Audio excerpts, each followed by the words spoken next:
Drumul de pământ șerpuia printre brazi adormiți, contopindu-se cu orizontul. În depărtare, un vechi uaz sărea și își deschidea ochii. Igor strângea convulsiv mânerul de pe bord, încercând să privească drept înainte tot drumul. Sistemul său vestibular, calmat de pastila de Dramamin luată cu o seară înainte, era aproape neînclinat spre revoltă, dar cu asemenea zgâlțieli, Dramaminul nu mai putea face față. Atacuri severe de rău de mișcare îl măcinau încă din copilărie. De ce nu învățase niciodată să conducă o mașină? Un singur lucru bun era că zgâlțielile îi scoteau din cap rămășițele din Danemarcan, mergând pe astfel de drumuri. Da, motorul s-a supraîncălzit, a întrebat șoferul. Igor doar a clătinat din cap și s-a bucurat în gând că nu mâncase nimic de dimineață. Altfel, conținutul stomacului său ar fi ajuns de mult sub scaun. Se vedea pământul propriu, pătat de ștergătoarele de parbriz care lucrau constant. Se vedea aceeași peisaj mohorât, două ziduri ondulate de copaci la dreapta și la stânga și o mizerie lichidă, argiloasă, datorită unei neînțelegeri stupide numită drum. În mijloc, uneori șoferul întorcea brusc volanul pentru a ocoli o altă baltă gigantică. Și mașina Nana Gat și-a închis ochii mai strâns ca niciodată și-a încercat să respire adânc pentru a alunga nevoia de a vomita, ascunsă după un văl aburind, și o pată a soarelui apus, atârnând deasupra vârfurilor ascuțite ale brazilor, oferind aproape nicio lumină în semi-întuneric. Trunchiurile copacilor păreau coloane subțiri de metal închis, susținând cerul jos, sumbru cu vârfurile lor. Igor a deschis geamul culisant pentru a respira aer proaspăt. Crăpături au apărut. A intrat un frig umed și un miros puternic de mlaștină și gândul i-a venit de la sine că într-un loc atât de îndepărtat nu l-ar căuta cu siguranță. Și dacă l-ar căuta, nu ar găsi un loc minunat de ascuns și de a aștepta furtuna. Oricât de lung era drumul de la Perm la Kudimkar, capitala okrugului Komi Permiac, ajungea acolo cu un autobuz mare regulat. De acolo până în centrul raional era tot cu autobuzul, dar unul mic și mult mai puțin confortabil. Din centrul raional până la Yux, pierdut printre satele neatinse din taiga, în bazinul superior al Kama, nu circulau autobuze, dar la autogară, Igor a avut norocul să găsească un tovarăș de drum. Șoferul, un bărbat ponosit de vreo 22 de ani, a fost de acord să meargă unde avea nevoie, chiar și gratuit, iar pe drum a vorbit aproape neîncetat. Igor a învățat repede că tovarășul de drum locuia într-un sat vecin și lucra ca paznic la o cherestea. Într-o zi da, într-o zi nu, iar în timpul liber își câștiga existența ca șofer de taxi. Igor, pierdut în gânduri, doar clătina din cap din când în când în semn de acord. Din fericire, șoferul nu a încercat să-l atragă în conversație. Cuvintele proprietarului uazului cu ace de pin erau suficiente pentru doi. Igor se gândea ce-i va spune unchiului Stepan când va ajunge. Câți ani trecuse de când nu mai fusese acasă? 12? 13? Da, probabil 13.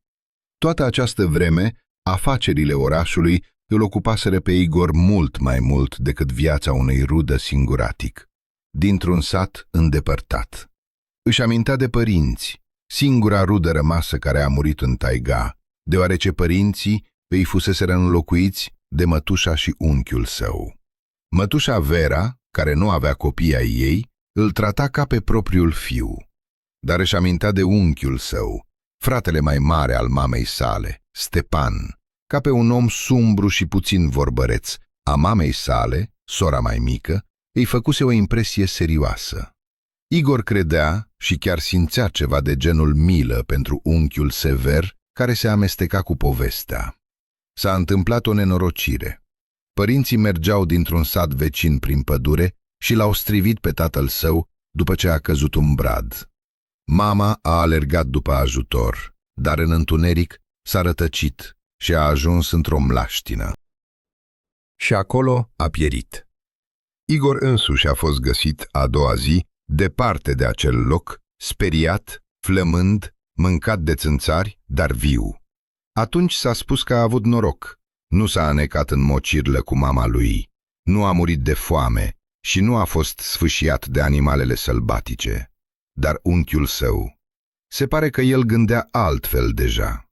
Ca adolescent, Igor și-a dat seama că unchiul său îl învinovățește pentru moartea mamei sale, dar atunci îi se părea stupid. Ce putea el, un simplu sugar, să facă pentru a-și salva părinții? Cum i-ar fi putut ajuta? Satul era atât de firav, cu doar 30 de gospodării, nu era școală, iar Igor trebuia să meargă zilnic într-un alt sat, mai mare, la 10 kilometri distanță de casă. Mătușa lui a murit când el era la școală, pregătindu-se pentru examene. Vestea teribilă, spusă consătenilor săi gâfâind, l-a lovit ca un tresnet, ca și cum ar fi fost lovit cu capul de oțel al unui ciocan de pod. Chiar și în acea dimineață, când îl urca la clasă, arăta destul de sănătoasă, iar gândul la moartea ei pur și simplu nu-i putea intra în cap. Medicii de la spitalul raional au spus ulterior că s-a desprins un cheag de sânge, blocând o arteră pulmonară. Nu au putut face nimic. Au dus-o pe mătușa la spital prea târziu, după înmormântare. Unchiul lui s-a îmbătat. Pentru prima dată în amintirea lui Igor, acea imagine apărea des în fața ochilor săi. Unchiul său stând la masa din bucătărie, 3 sticle de vodcă, 2 dintre ele băute până la fund, pline cu resturi de țigări, o conservă de sardine. "Nu-ți ajung!" strigase Stepan când Igor îi prinsese privirea. "Nu-ți ajung și apoi mie! Ia mă auzi, unchiule! De ce ești năucit?" întrebase el în loc să răspundă. Stepan și-a înfipt fața în cot și a izbucnit în plâns încet. Dimineața, Stepan s-a prefăcut că nimic nu s-a întâmplat, iar Igor nu i-a amintit de mătușa sa. Nu mai exista o legătură, iar prăpastia dintre ei devenise și mai mare. Aproape nu vorbeau, ca și cum nu ar fi fost rude, ci dușmani forțați să trăiască sub același acoperiș. După școală, Igor a plecat la Perm pentru a intra la institut, lăsând în urmă Relief. Orașul îl aștepta, o viață nouă, mult mai strălucitoare și mai bună decât cea anterioară. Dacă nu ar fi fost circumstanța din sat, nu s-ar fi întors niciodată. Cufundat în amintiri, nu a observat imediat că uazul se oprise. "Coboară, am ajuns!" Igor și-a deschis ochii și a privit în jur. Uazul pe un otoman cu motorul la ralanți. În jur era aceeași taiga, fără nicio urmă de... "Am rămas blocați într-o groapă. Avem nevoie de o împingere," a explicat șoferul, ca răspuns la o întrebare care nu era a mea. Igor a deschis ușa în tăcere, băgându-și piciorul în mizeria argiloasă. A regretat imediat că nu s-a gândit să cumpere cizme de cauciuc. Pantofii săi de oraș erau complet nepotriviți aici. Uazul se blocase într-o baltă până la carcasă. La semnalul șoferului, Igor și-a sprijinit umărul pe partea laterală a caroseriei. Motorul a urlat. Aglomerări lipicioase de noroi au zburat de sub roți. Încă puțin. O bucată de argilă umedă i-a lovit chiar în față. Pentru o clipă, Igor și-a pierdut orientarea. Cercuri multicolore i-au apărut în fața ochilor. Presiunea a slăbit, iar uazul, aproape smuls din baltă, a derapat. Un țipăt. Igor a tresărit și a ascultat, dar sunetul nu s-a repetat. "Ce este acest țipăt?" a întrebat el ascultând. "Se pare că masculii nu-și împart teritoriul. Urlă când zboară afară. Sunt bețivi cu mahmureală," a răspuns șoferul. "Hai, împinge, nu te mai distrage," a șters el. Igor a sărit din nou pe nenorocitul de lucru. Dinții lui aproape că ieșeau din baltă pe jumătate din efort, dar apoi o bilă umedă a lovit cu încurajare. Igor era gata să renunțe, când uazul în cele din urmă a ieșit, scuipând un fum albastru. Mașina de câine adjunct. "Ce ușurare! E bine că te-ai întâlnit cu Abus abu bus CCM, a răspuns Igor. Hei, prietene, a fluierat șoferul. Deci ești unul dintre noi, sau ce? Un locuitor din Perm a ridicat din umeri. Am fost odată de mult pe lângă un sat. Drumul stricat se transformase în ceva asemănător unui drum de pământ normal, iar crizele de greață încet au dispărut. Trecuseră de pădure, tăind prin petechele între copaci, vârfurile acoperișurilor în pante din scânduri înnegrite au apărut. Fum se ridica deasupra coșurilor. Abutmentul Sizova, la periferie, ca un colțar, și-a întins mâna în semn de rămas bun. Nu știu de ce ești aici. Am uitat și nu e treaba mea. Dar când te decizi să te întorci, anunță-mă. Mulțumesc, a spus Igor, coborând din mașină. Și-a aruncat rucsacul pe umăr și a privit în jur. Un miros umed, persistent de fum, cu o aromă de tărie, de cuptor, l-a izbit. A aruncat o privire la ceas. Era 6 seara.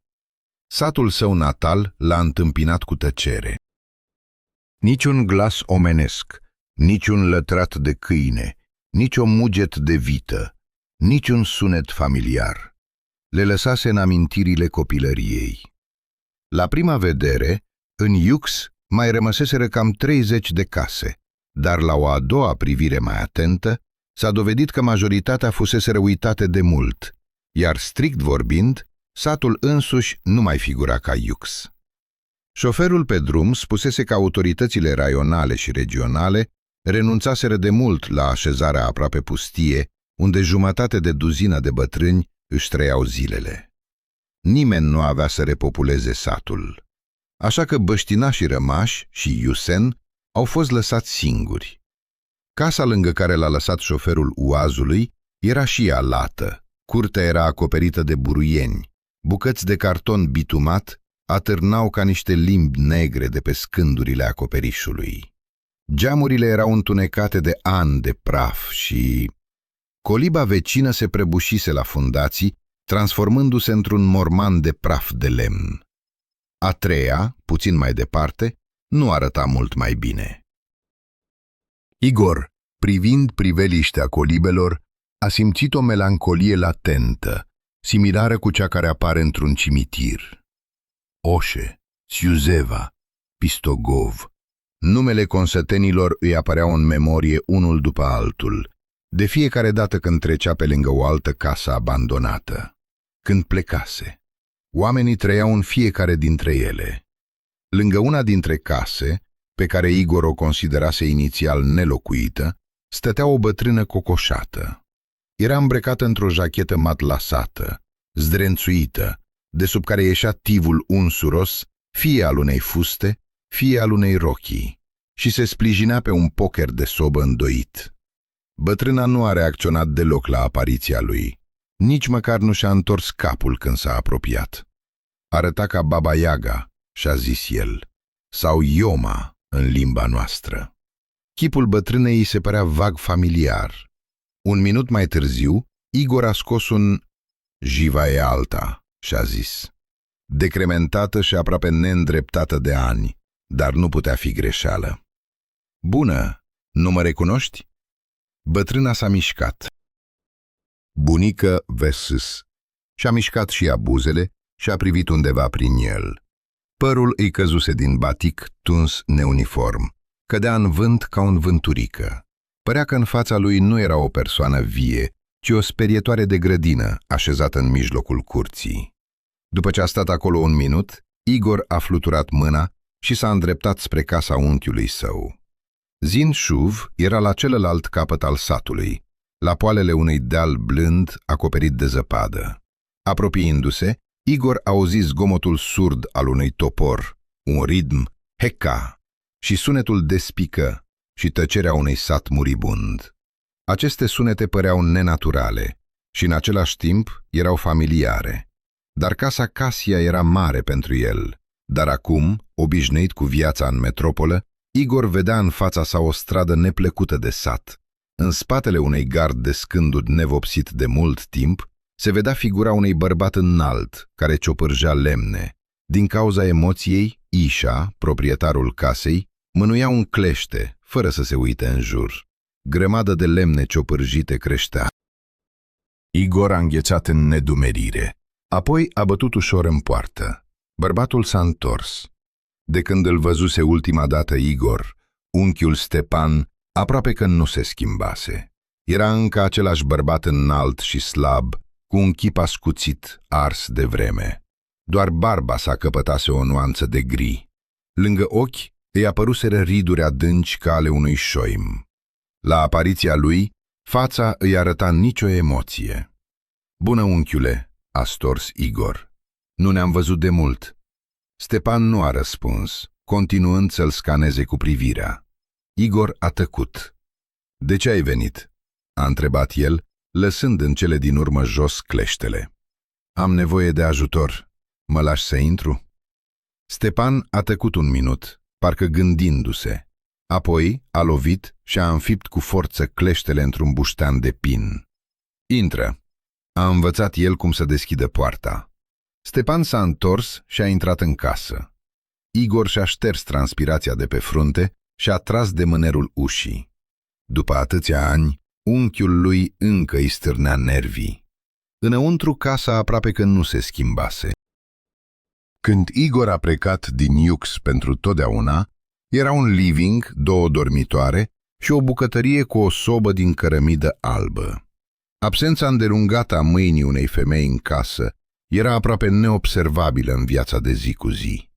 În ciuda dispoziției sale brute, unchiul era ordonat până la pedanterie. Din motive necunoscute, lui Igor i-a venit ideea că în locuri precum Iux, timpul însuși curge încet, ca și cum ar fi blocat în rășină de copac.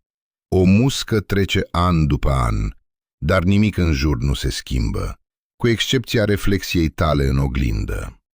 El însuși, obișnuit cu rutina zilnică agitată a metropolei, pierduse de mult obișnuința unui astfel de mod de viață.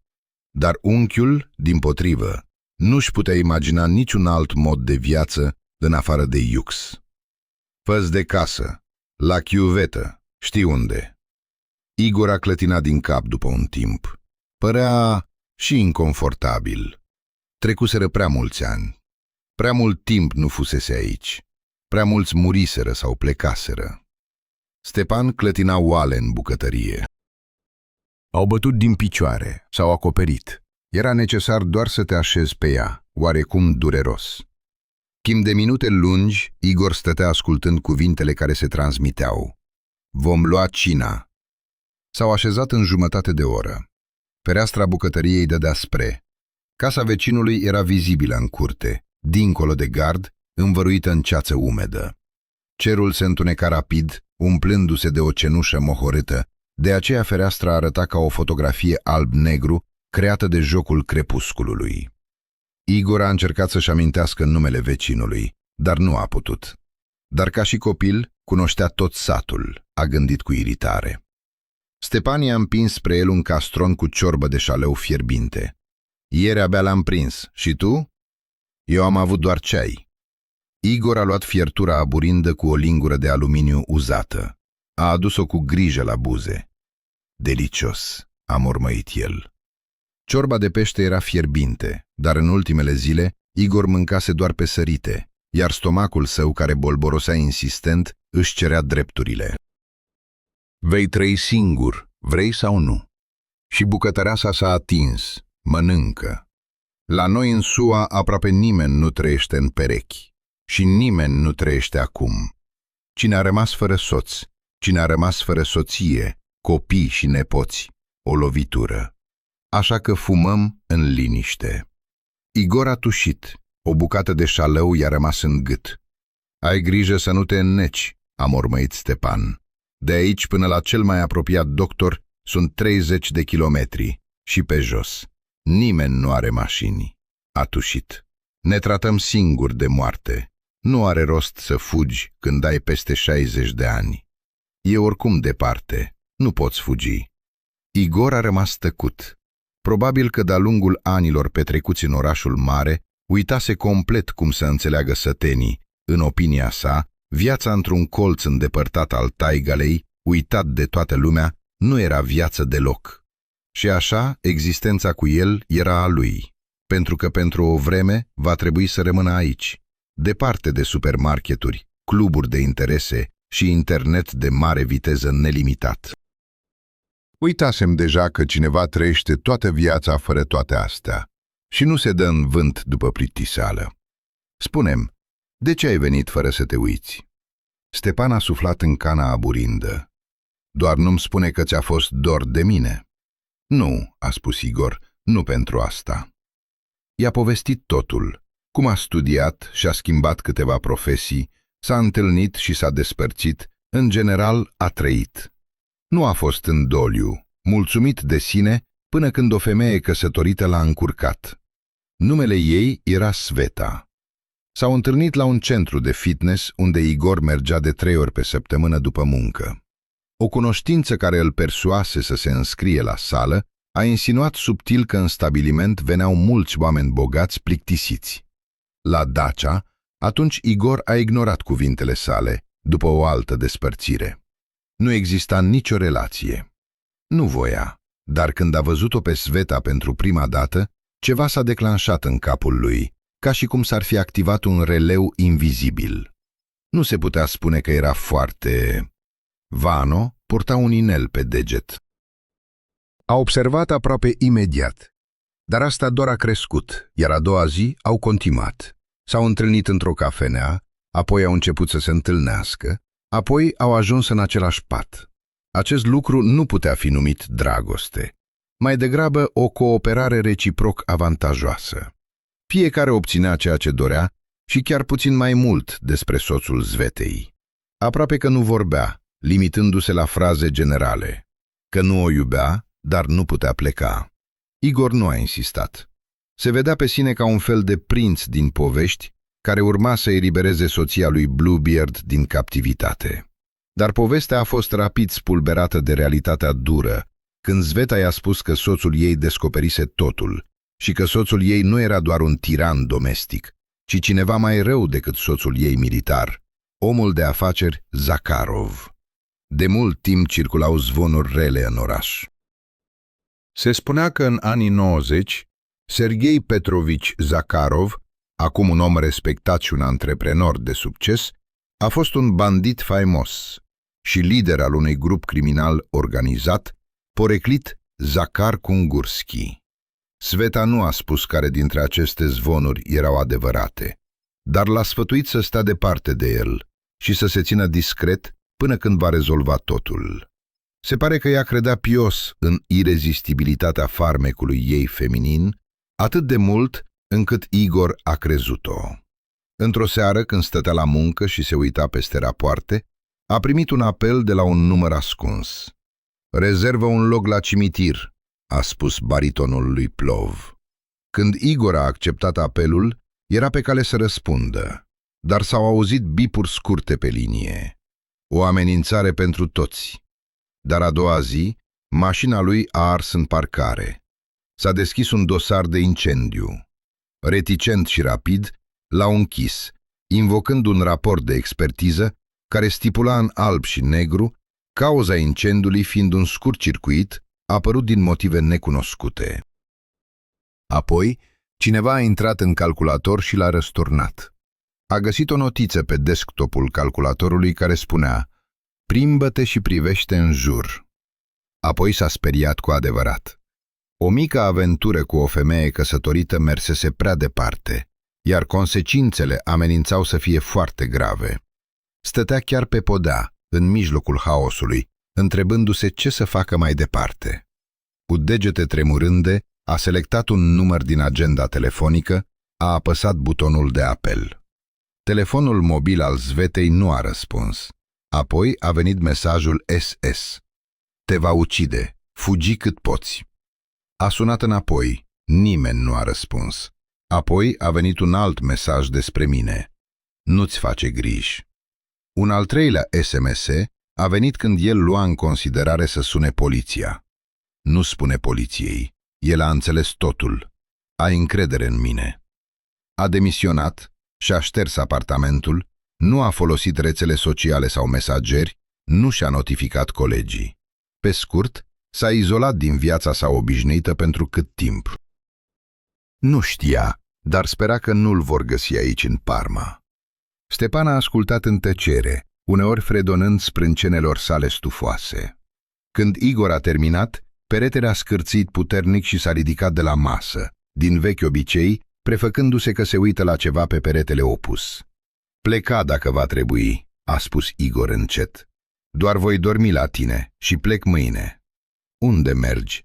Stepan a ridicat un cuțit lat de bucătărie de pe masă. Vârful îi înțepa degetul gânditor. Nu știu. Cât timp am bani, voi sta undeva, iar apoi, ce va fi, va fi. Unchiul a încruntat și a rămas tăcut ponderând. Nu poți fugi de tine însuți. Stai. Mulțumesc. Igor vruseta altceva, însă cuvintele potrivite refuzau cu încăpățânare să-i vină în minte. Da, Stepan. Un bărbat aspru de la țară nu avea nevoie de ele. Nu-ți mulțumi. Știam că te vei întoarce noaptea. Pentru Igor, ca și în oraș, noaptea era dușmanul său, așa că încerca să adoarmă. Deschidea perdelele cât mai târziu posibil, pentru ca zgomotul străzii agitate să alunge somnul. Urmărea filme sau videoclipuri muzicale pe YouTube până dimineața. Nu mereu ajuta. Zgomotul de oraș nu se găsea întotdeauna la țară, iar internetul mobil de aici funcționa cu viteza unui tăietor de butuci care trage un ponton greu încărcat spre Pora. Așa că putea uita și de filme și de videoclipuri muzicale. Luptând cu amețeala și oboseala acumulată în timpul zilei, Igor se plimba prin cameră, ascultând sfărăitul monoton al unchiului Stepan și ciripitul unei greiere de casă din cuibul ei din spatele sobei. Singurele sunete în liniștea deplină care acoperea sudul. După apus, mirosul umed al taigalei nopții pătrundea prin fereastra întredeschisă în dormitor. Aroma de ace de pin, umede de ierburi de pădure, familiară din copilărie, și rășina de copac îi gâdilau neplecut nările, trezind amintiri ale trecutului de mult apus. Imagini dintr-o viață trecută, de mult șterse sau bine ascunse, apăreau una după alta și pluteau în fața ochilor săi în succesiune. Prieteni, școală, prima dragoste, primele succese și eșecuri, limba maternă pe jumătate uitată, în care nu există prepoziții, ci 17 cazuri, totul. Ceea ce odată renunțase definitiv, nici atunci, nici acum, nu regreta nimic. Mulți dintre colegii săi făcuseră același lucru după școală, iar dintre cei rămași, majoritatea probabil deveniseră alcoolici. El însuși probabil ar fi devenit alcoolic. Dacă ar fi rămas în iux, alegerea părea logică și corectă, dar aceeași alegere l-a adus înapoi. Șarpele Ouroboros și-a prins coada. Bucla s-a închis. Un vis a apărut în mijlocul nopții, într-un vis. Se afla din nou în Parma, dar nu în toamna murdară actuală, ci cald și ușor umed, așa cum se întâmplă la sfârșitul unei veri scurte de taiga. Stătea pe pulberea de coada calului.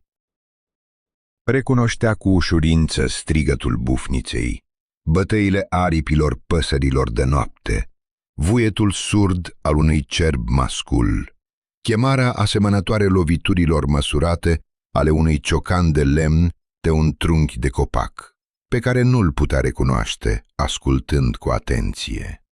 Apoi păși cu grijă în desime, la început încet, aproape pe pipăite, apoi, când ochii se obișnuiră cu întunericul, puțin mai repede.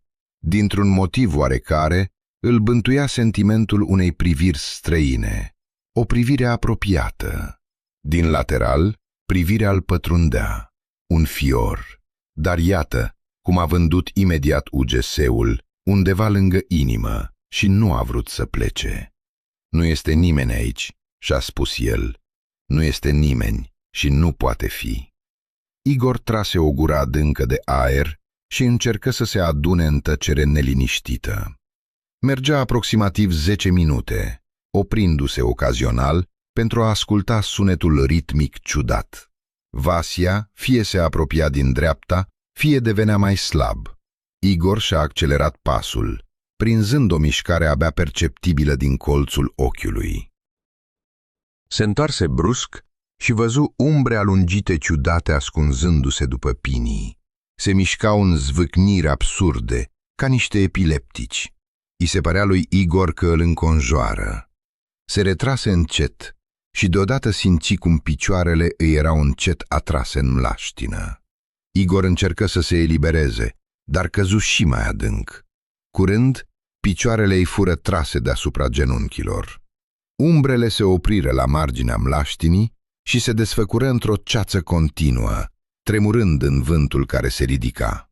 Ceața întinse, tentacule lungi, asemănătoare celor țesute din ceața gri a lui Griaznov, tentaculele mortale, subțiri șuvoaie de fum, alunecară prin lichidul mlăștinos, se ridicară prin haine, atinseră pielea expusă. Fața și gâtul îi ardeau de frig.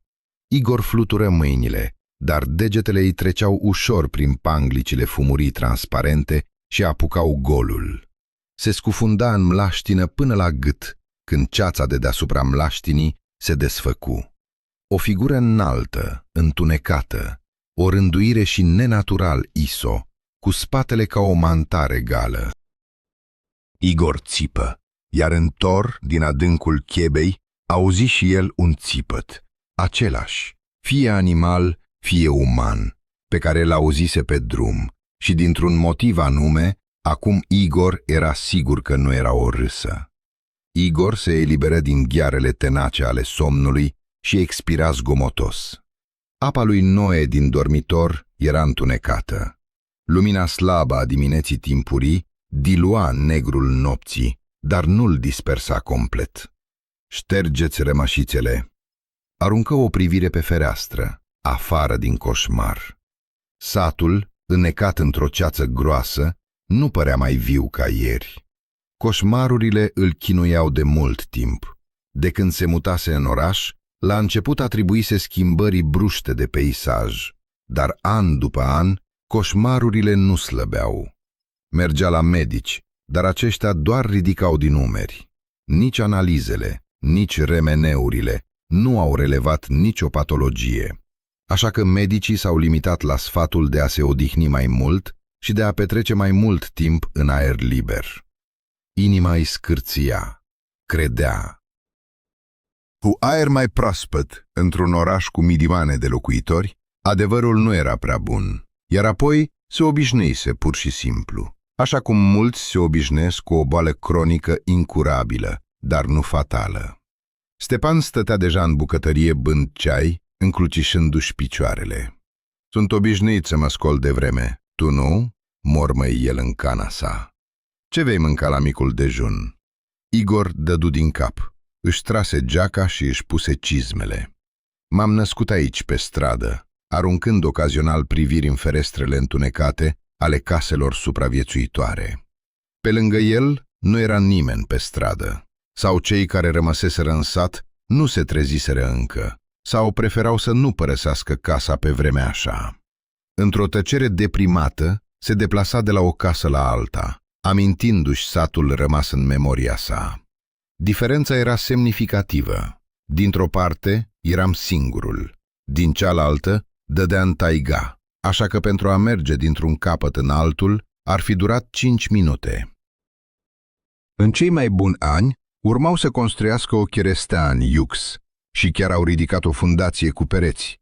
Da, și au abandonat clădirea neterminată. Pereții de len drepănați, cu ramele ferestrelor îndepărtate, încă ieșeau în afara orașului, dar acum taiga se apropia de marginea satului, aproape chiar până la margine, iar Igor trebuia să muncească din greu pentru a distinge ruinele cherestelei prin tufișurile dese și câteva rânduri de pini tineri.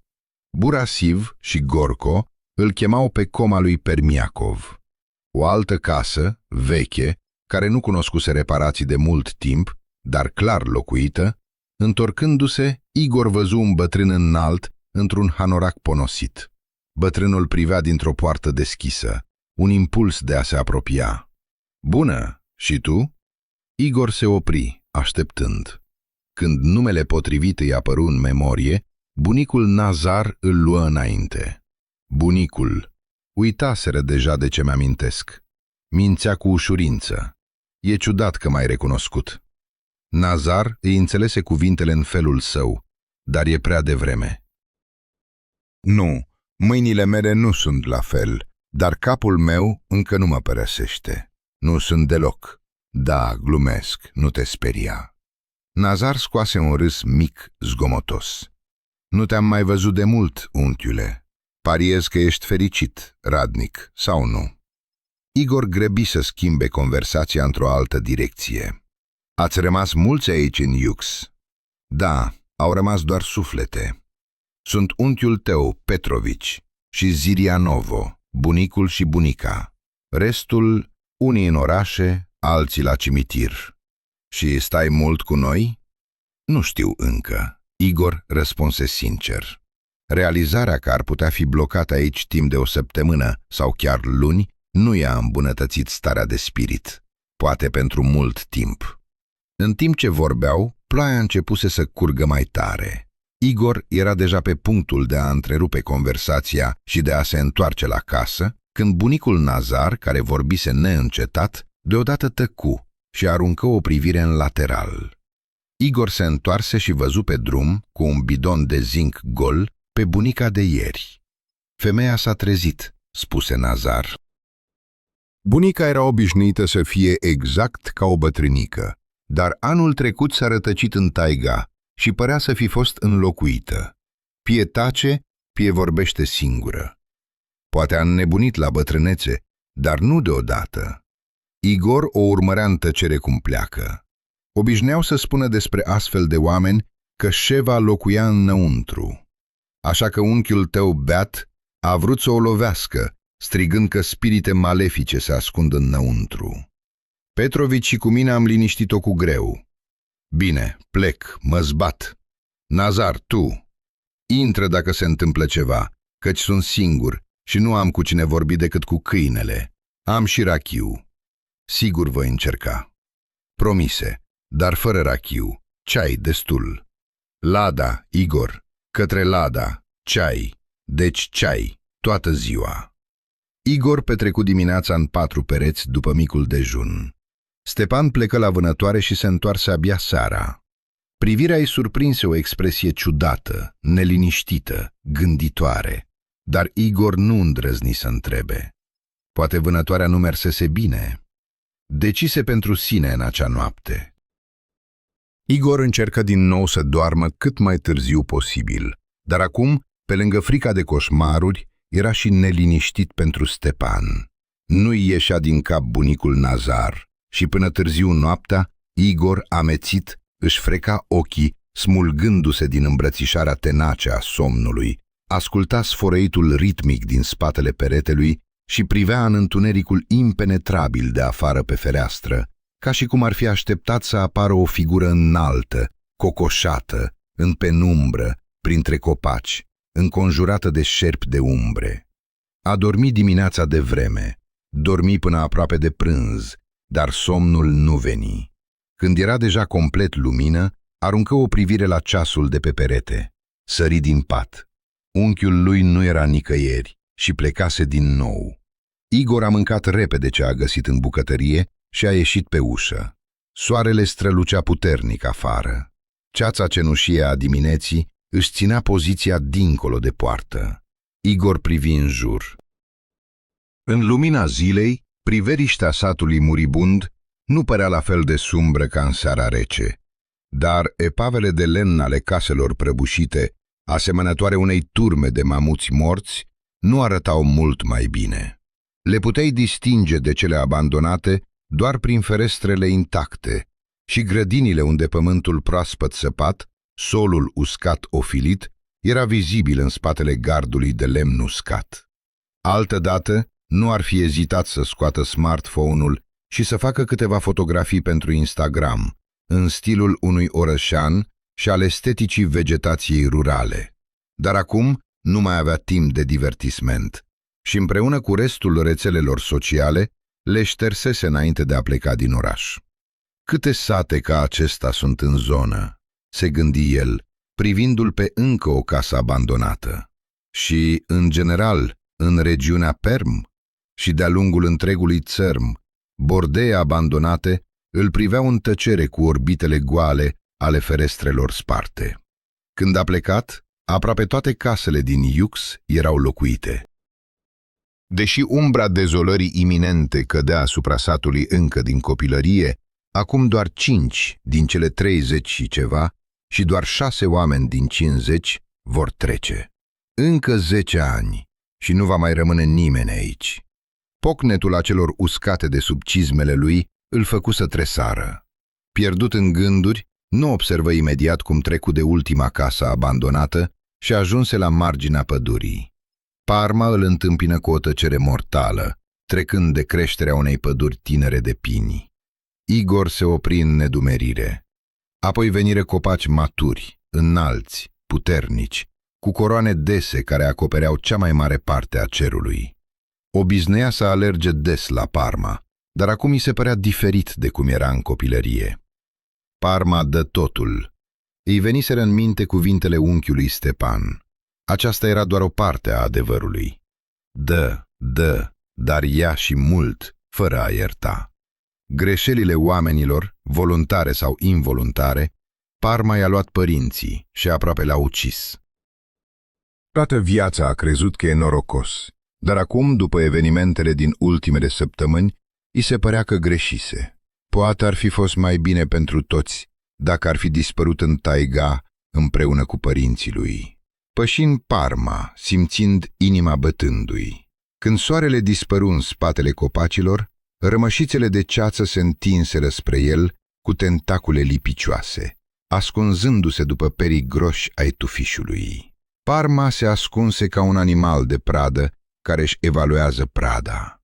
Igor pătrunse mai adânc în desimea pinilor, neștiind exact de ce și în ce scop, și dacă ar putea găsi drumul înapoi.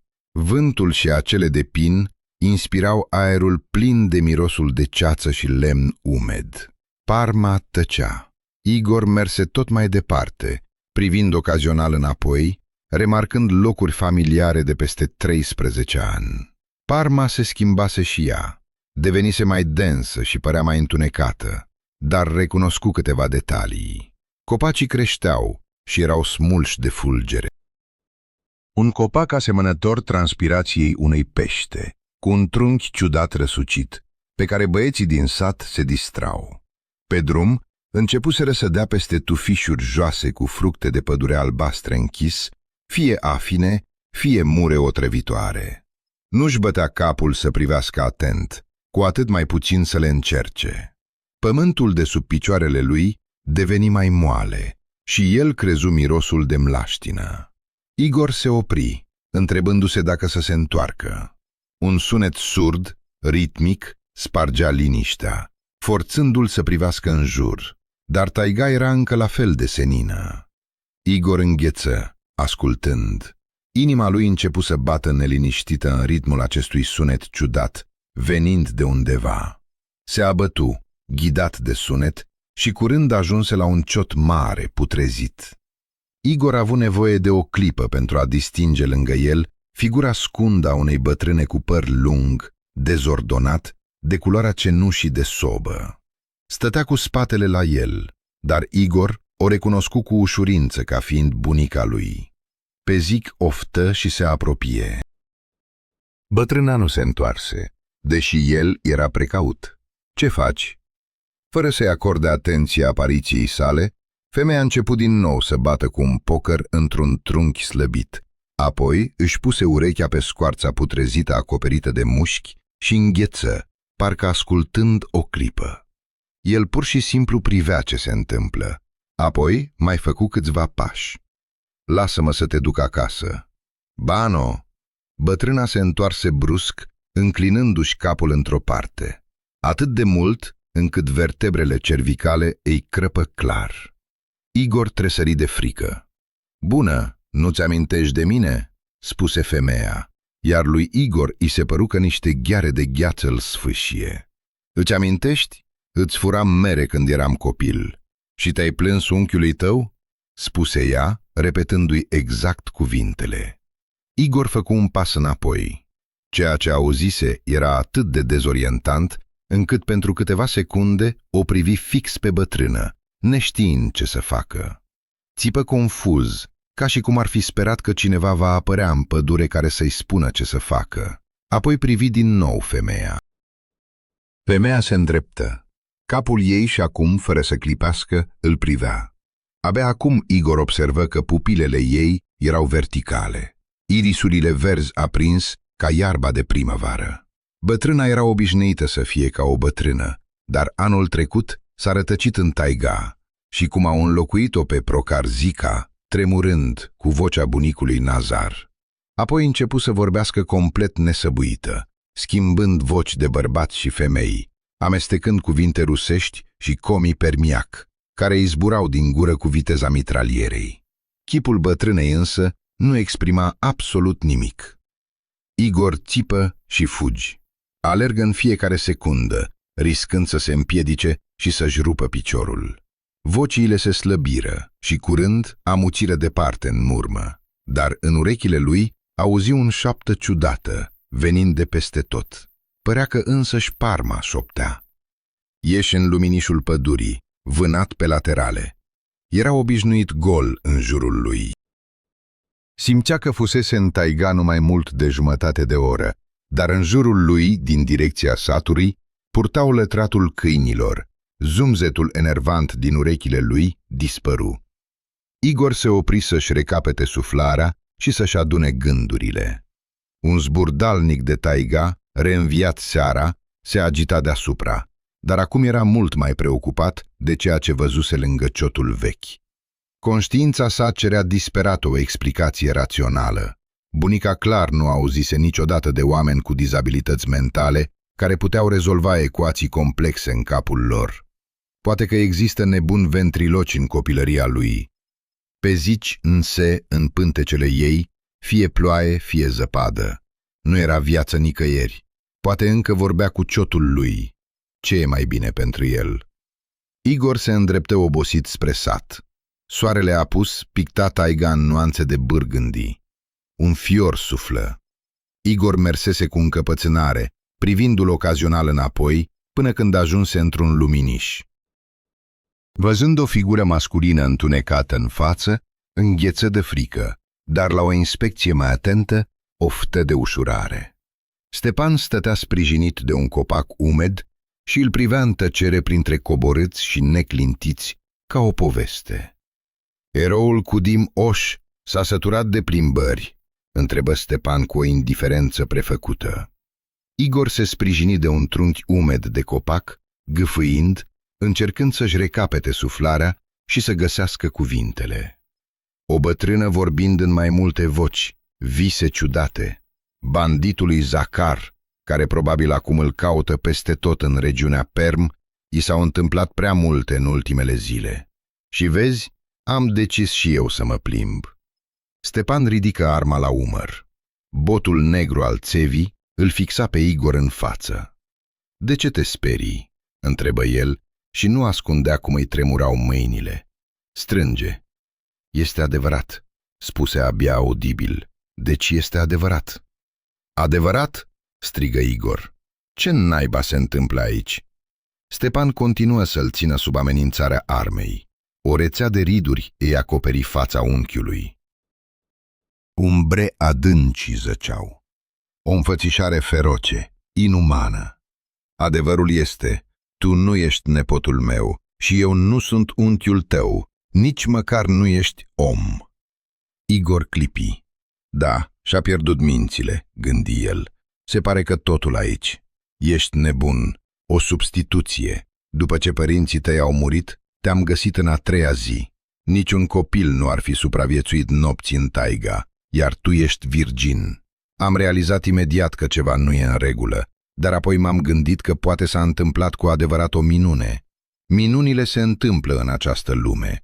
Și cine m-ar fi crezut atunci? Vera a luat și împărăția cerurilor ca semn de la Dumnezeu. Noi nu am avut niciunul, dar tu, până la urmă, ești rudă de sânge. Mirosul unei mlaștini putrede plutea în aer. Privindu-l pe Stepan cu arma, Igor se simți patetic.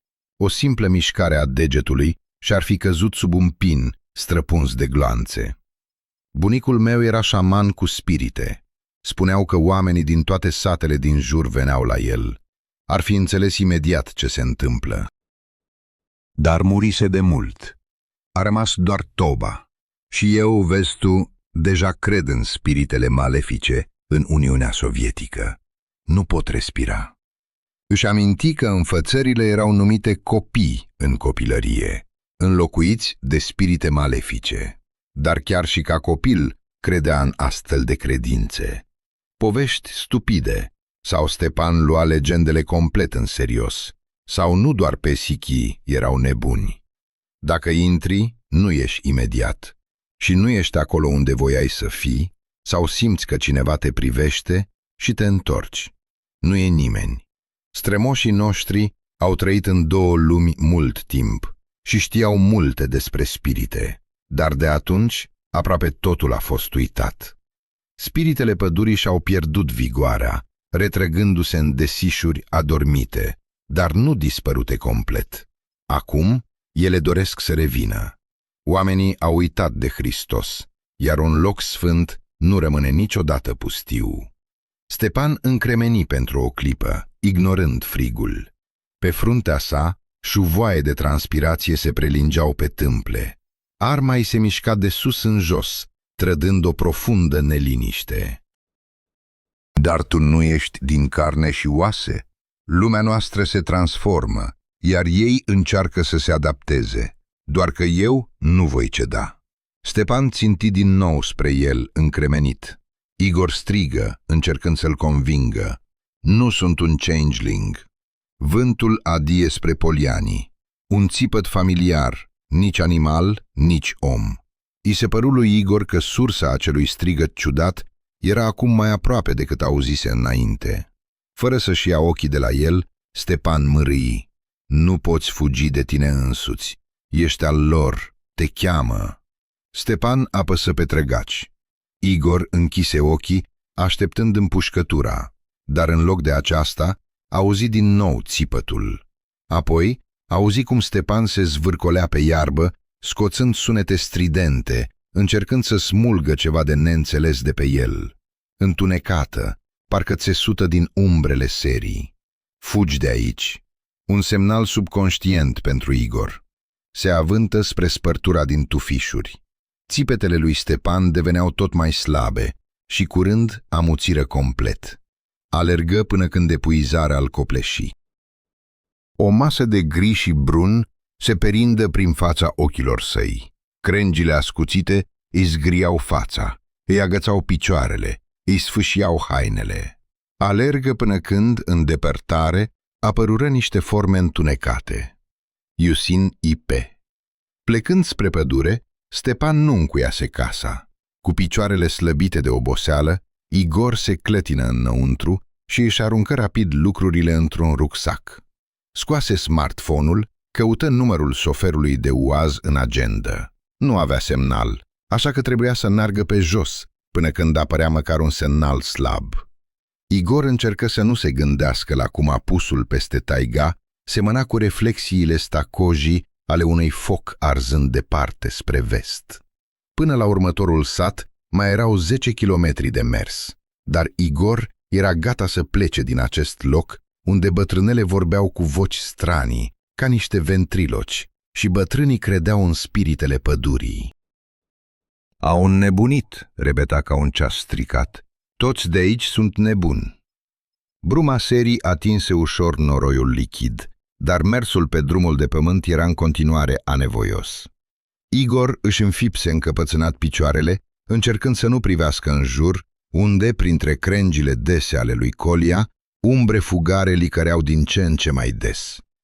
Scoase smartphone-ul și verifică dacă avea conexiune, dar iconița de stare a rețelei mobile arăta invariabil că nu exista nicio conexiune.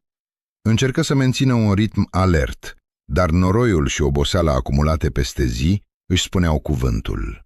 Deveni tot mai greu să meargă și încetini ca să nu-și epuizeze forțele prematur. Vântul care se întărise Își schimbă direcția și acum bătea direct în fața lui, arzându-i pielea cu mici boabe de gheață. Odată cu vântul, ajunse la el un șoptit. Era înapoi. Parma șopti, te-ai întors. Un șoptit insistent se strecură prin sunete. Fâșiitul crengilor se amestecă cu respirația vântului și îi curgea în urechi. Șoptitul răsuna din toate părțile, licărind în capul lui ca niște imagini grotești luminoase. Igor se avântă în fugă.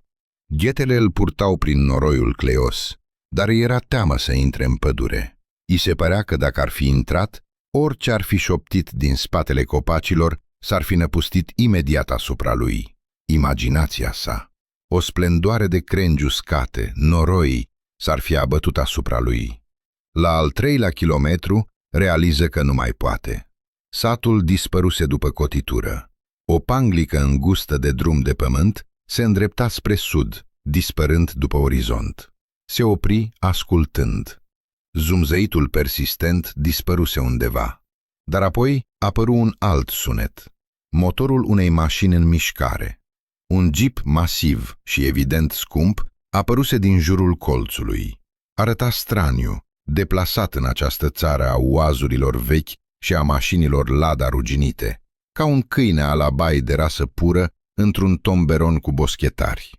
Igor alergă spre mașină, strigând și fluturând din brațe. Jeepul încetini lângă marginea drumului. Doi bărbați cu umeri lați ieșiră din el. Un brute și un om scund grăsuț de vreo 50 de ani, cu o față roșcată, umflată. A sesizat zgomotul și a făcut un pas înapoi, privindu-și neajutorat în spate. Era inutil să fugă. Erau urmăriți dintr-o dată. Mai rămânea speranța că nu va fi recunoscut, dar aceasta se topi imediat cum apăru. Obana, uite vânătorul, și bestia aleargă. Serghei Petrovici Zakharov, alias Zakhar Kungurski, râse zgomotos. O voi opri. Visul era din nou un vis în vis. Aleargă din nou prin taigaua, fugind de... Era întuneric pentru cineva. Soarele aproape apusese. Coroanele dese de pini și molizi ascundeau bolta cerească, nepermițând nici măcar unei raze minuscule de lumină să pătrundă prin ele. Mirosul umed al taigalei se amesteca cu ceața rece și mirosul dulceag ce emana din mlaștina pădurii. Simțind că pământul de sub picioarele sale se înmuiase și se transformase într-un mâl, Igor se opri și se lipi de trunchiul celui mai apropiat copac. Trunchiurile copacilor scârțâiau ușor, sunete familiare din copilărie, dar curând li se alăture un alt scârțâit măsurat, monoton, similar cu scârțâitul unei vâsle la pornire sau cu sunetul schiurilor de lemn ce alunecau pe zăpadă. Igor îngheță, întorcându-se brusc. Sunetul se apropia. Reuși să zălească o siluetă ciudată, frântă printre copaci. Apoi, o pocnitură uscată răsună în întuneric, ceva asemănător unei ghioace licări în bezna, iar tâmpla sa stângă explodă într-o durere ascuțită, surdă. Nu l-ai ucis. Nu, șefu, nu ar trebui. Uite, am chiar și... Osia și-și ridică capul de pe pământ. 3 siluete încețoșate luau contur, dar... Salut, prietene! Sydney?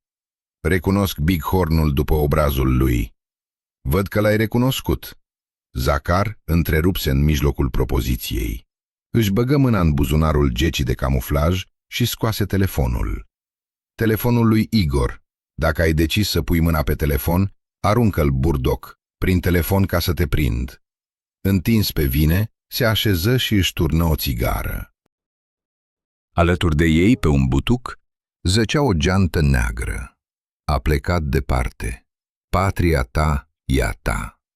Igor nu răspunse, prefăcându-se că nu și-a revenit încă. De fapt, calcula febril. Lupta fizică e clar că nu funcționează. Bătăușii sunt mult mai puternici. Evadarea și fuga în taigaua e de asemenea imposibilă. După lovitura în cap, capul îi vibra, iar picioarele obosite de ziua respectivă abia îl susțineau. Disensiuni, La semnul lui Zacar, oamenii au pus mâna pe Igor și l-au ridicat în picioare. De ce taci? Prostii, ce să spun? Curățindu-și gâtul. În pădure devenise vizibil mai întuneric, dar noaptea nu își intrase încă în drepturi. Aerul mirosea a pământ umed și iarbă udă. O iubeai? Întrebă brusc Zacar. O lumină apăru în fața ochilor săi. O iubea cu adevărat sau doar credea că o iubește? Și ea îl iubea. Iubeam Londra, Parisul, Nisa, insulele Canare, monarhia, totul. Credeți sau nu, aș fi cumpărat un elefant de aur dacă aș fi vrut. Arăta așa. Zacar clătină din cap trist. De ce-mi face asta mie? Igor rămase din nou tăcut, dar Zacar nu așteptă un răspuns. Luă câteva guri mari, mârâi și mirosind urât, fără o mișcare. Igor grohăi și se aplecă, dar Bruteul îl ridică în picioare. Considera asta un avans. Igor clipi, încercând să se concentreze pe figura lui Zacar. De la lovitură, stomacul îi se ridică în gât. Un gust acru apăru în gură. Deschise gura, încercând să inspire aer, dar plămânii săi păreau să refuze să-l accepte. Am ucis-o până la urmă, pentru că i-am pătat capul chel transpirat cu un șervețel. Pur și simplu s-a întâmplat. Am crezut că doar îi dau o lecție. Cu pumnul ca să țină vremea afară, dar am exagerat puțin. A trebuit să o curăț. Am înnecat dovezile în râul Kama, ca pe vremuri. Brațele separat, picioarele separat, capul și trunchiul. Îți amintești cum te trata acel profesor nebun din Sankt Petersburg? Sunt prea leneș să mă încurc în taigaua cu tine și cu totul. Cine te va găsi? Dar să-ți pun un măslin în cap și să te îngrop sub bradul de Crăciun e prea simplu și prea ușor. Igor urlă și se zvârcoli, dar bătăușii îl țineau strâns. Zacar scoase mănuși medicale din buzunar și le trase încet peste degetele sale cărnoase, acoperite cu cruste de exeme roșiatice. Mi-ai luat femeia, m-ai înșelat și a fugit ca un prost. Ar trebui să plătească pentru propriile sale afaceri. Zacar se apropie de geanta sa și apăsă lejer pe cleme. Igor sprâncenele și văzu înăuntru 2 rânduri de instrumente chirurgicale. După școală, m-am gândit să merg la facultatea de medicină, să dezbat și să urlu, și chiar am intrat, dar am fost exmatriculat și nu am trecut examenul de anatomie. A trebuit să învăț altceva. Profesorul care m-a respins atunci la examen. Mai târziu l-am găsit și l-am ucis înainte să moară. A realizat că încă știu destul de bine anatomia umană. Zacar simulă gândire, luând instrumentele unul câte unul, examinându-le și, în final, punându-le la loc. Se opri la un bisturiu cu o lamă scurtă, semicirculară, în mâna masivă a lui Zacar. Un instrument chirurgical, Casia. Să începem, poate. Și apoi, cum se cuvine, Zacar se apropie și strânse bisturiul. Voi tăia, voi bate, oricum vei muri. Pleacă de aici, vânătorule. Igor lovi cu piciorul pe Bruteul ras în genunchi. Acesta slăbi strânsoarea din surprindere, dar al doilea, un șef, strânse imediat mai tare, nepermițându-i să scape. Ține-l strâns, idioților, mârâi Zacar. Nu-ți fie frică, șeful nu va fugi. Îl lovi pe Igor în coaste. Bruteul ridică pumnul, gata să mai adauge, dar strigătul lui Zacar îl făcu să se oprească. Bătăușii îl strânseră și mai tare. Lama bisturiului atinse pleoapa, prinse pielea. Igor închise ochii și încercă să se întoarcă. Șeful îl prinse de păr, ținându-i capul, scrâșnind din dinți, așteptă. Făcând o mică incizie, Zacar puse bisturiul la loc. Poate nu ar trebui să-mi iau păcatul de a face un duș.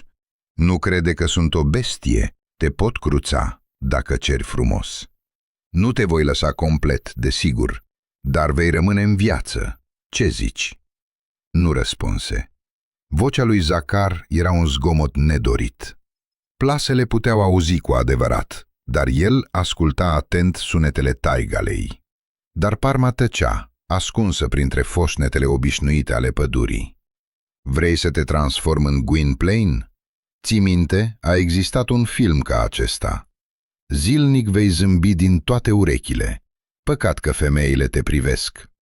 În desișul de molizi din spatele bandiților, ceva se mișcă, se tulbură, crengile se scuturară căzând ace. O umbră ciudată, strâmbă, licări și dispăru, dizolvându-se în beznă. Sper să nu mi s-a părut. A licărit. Un gând febril îi veni în minte, numai să nu îi se pară. Limba pisicii nu va vorbi prea mult. Ei bine, voi tăia încă câteva mărunțișuri, ca să nu fie doar femeia lui Zacar, cea care vorbea neîncetat cu goții ei. Dar Igor nu le mai acorda atenție. Era mult mai interesat de ceea ce se întâmpla. În spatele lui Zacar, în desișul dens de brun și verde, ceva ce încă era ascuns de ochii omenești, dar care în curând va apărea. Unde te uiți? E o prostie. Privind în jur, întrebă Zacar. Sau era amețit de frică? Sunt eu. O pocnitură ascuțită, uscată, similară cu sunetul crengilor rupte, îl făcu să amuțească. Goții îi dădură drumul lui Igor și își scoaseră pistoalele, privind în jur speriați. Un țipăt familiar răsună în adâncurile taigalei. Umbrele melierului începură să se contureze printre pini. Șișco ar fi moștenit în frică, când ceva asemănător unui membru crescut s-a năpustit asupra lui din spatele copacilor. Creatura prinse o mătură de grădină. Capul mic al banditului, sculptat din len de ceaga, semăna cu mâini, cu colți și așchii. Cel cu capul greu se lupta din răsputeri, dar monstruozitatea îl prinse cu o strânsoare de moarte, ca și cum un ogar ar fi încolțit un mistreț.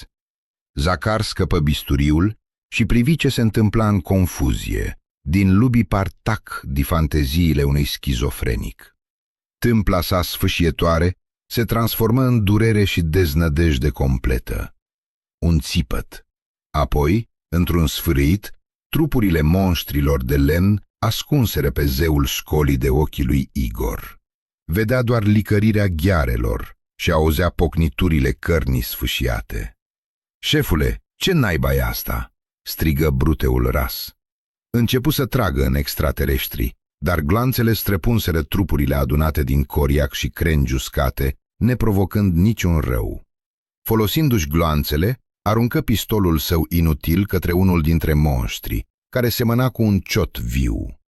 Monstrul, acoperit cu o furuncul, îi prinse corpul osos fără niciun efort vizibil, o secundă înainte ca ciotul să-l îndoaie în jumătate, rupându-i coloana vertebrală.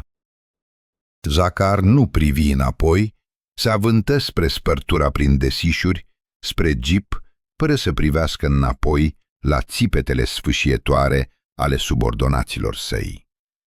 Drumul era deja aproape, când Zacar se împiedică de un smoc de pământ ce zăcea pe jos și se întinse cu fața în jos. Igor aproape că nu fu surprins când doi pini crescuți în apropiere își înclină simultan trunchiurile, prinse turnul lui Zacar de picioare și se îndreptară brusc, sfâșiindu-l în două. Timp de câteva secunde, două părți ale lui Zacar Kungurski atârnară de vârfurile pinilor, apoi crengile slăbiră strânsoarea, bucăți de carne sfâșiată căzură pe pământ cu un bufnit umed. Igor se îndreptă, privind la progeniturile Parmei ce îl înconjurau. Frica se diminua și aproape dispăruse. Undeva în adâncul subconștientului său creștea încrederea că monstruozitatea nu-l va atinge, sau poate pur și simplu se săturase să-i fie frică. Cadavrele sfâșiate ale bandiților zăceau pe pământ ca niște păpuși, sfâșiate de un copil capricios. Progeniturile Parmei înconjurau Poiana și încremeniră, ca și cum ar fi așteptat pe cineva. El veni odată cu ceața ce umplea taigaua serii. Lumina pală a lunii se strecura prin desișul de molizi și căzu pe fața unei creaturi înalte. Fanta zdrobită a gurii, ca tăiată cu un cuțit în carton gros. Creatura era mare, dar cu pași stângaci, ca un om pe catalige. Versa, ghici Igor. Leșa. Versa. Proprietarul tagului lui Leșa se apropie. Luna răsărise, cercuri luminoase se reflectau în ochii săi verzi. O ghicire, un fulger în mintea lui Igor. Sub changeling, tâmplele ei băteau. Cuvintele unchiului. Fusese Stepan chiar corect? Era adevărat și ceea ce gândea el acum? Tatăl Versa mișcă în tăcere apendicele asemănător capului și îi întinse mâna. Igor ezită, realizând că tatăl său îi oferea o alegere făcută odată pentru totdeauna. Ar fi imposibil să o anuleze sau să se răzgândească. Totul se așeză la locul lui. O explicație fusese găsită pentru tot. Coșmarul care îl chinuise ani de zile, pofta ciudată pentru Taigawa, rotația spre mașini, bucla se închise, adevărul se deschise în iarbă. Un telefon mobil sună, un sunet din acea lume familiară. Igor privi în jos, era telefonul său. Vira, nu, fugi! Zacar. Un ecran verde de apel strălucea pe ecranul întunecat.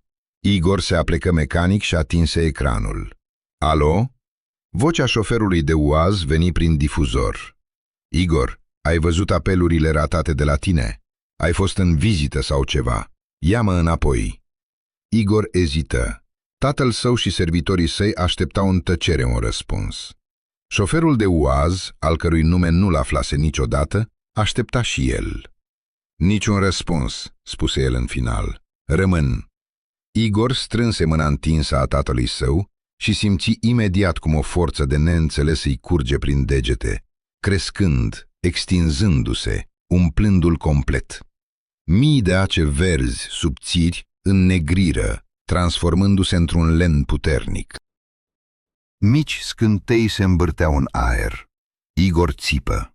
La început fu un țipăt de durere, dar apoi durerea lăsă loc unui urlet de bucurie și jubilație. În tor, Versa urlă tare la el. Vocile a doi goblini de lemn, tată și fiu, tăiară tăcerea și se purtară departe peste Parma înghețată.